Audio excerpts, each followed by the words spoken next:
পর্যন্ত আমি আল্লাহ চাইলে কাউকে পুত্র সন্তান দান করি। এটা সম্পূর্ণ আল্লাহ তাআলার ইখতিয়ার। আল্লাহ রাব্বুল আলামিন কাউকে সন্তান দান করেন, কাউকে দান করেন না। কাউকে পুত্র সন্তান দান করেন, কাউকে কন্যা সন্তান দান করেন। আফসোস আর পরিতাপের বিষয় হলো আমাদের সমাজে, আমাদের ভিতরে দিন জ্ঞান না থাকার কারণে, দিন শরীয়ত না থাকার কারণে অনেক জায়গায় দেখা যায় একটা, দুইটা, তিনটা কন্যা সন্তান জন্মগ্রহণ করেছে।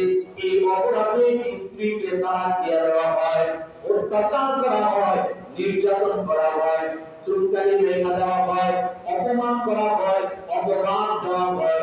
এমন মানুষ আছে না নাই? অথচ এই মহিলাদের কোনো দোষ নেই, সন্তান জন্ম দেওয়া তার হাতে নাই, এবং কি তারা তিনি পুরুষিনী তার হাতে নাই। সম্পূর্ণ আল্লাহ তাআলার ইচ্ছা, আল্লাহ তাআলা নিজ ইচ্ছায় দান করেছেন।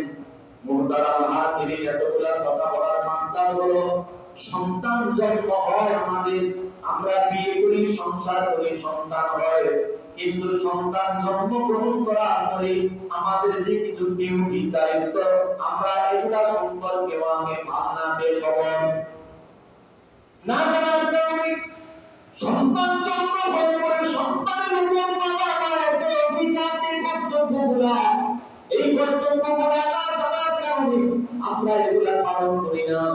ফলশ্রুতিতে আমি যখন বুড়া হয়ে যাই, আমার সন্তান যখন বড় হয়ে যায়, তখন আমার উপরে আমার সন্তানের যে অধিকার আছে, হক আছে, আমার সন্তান